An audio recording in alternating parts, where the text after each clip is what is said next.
I like this play from George. I think this is the only way to get through Max Verstappen. I think you need to push these buttons and try to undo all of the beautiful driving that is Max Verstappen. Sometimes you've got to rock the boat a little bit.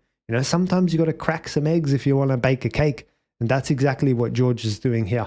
I'm just going to rewind the clock a little bit. I'm going to go back to my very first podcast as a specialist technical coach and mentor in 2023.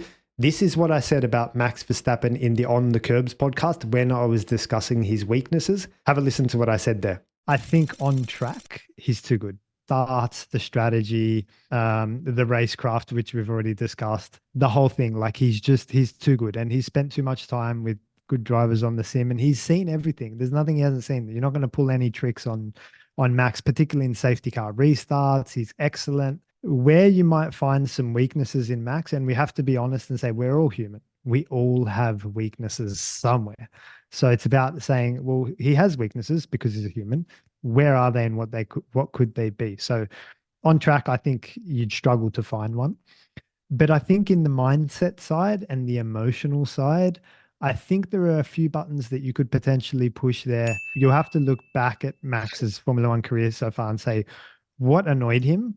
What really got under his skin? And then how did that impact his driving? And I think if you look in that direction, you might find a few weaknesses.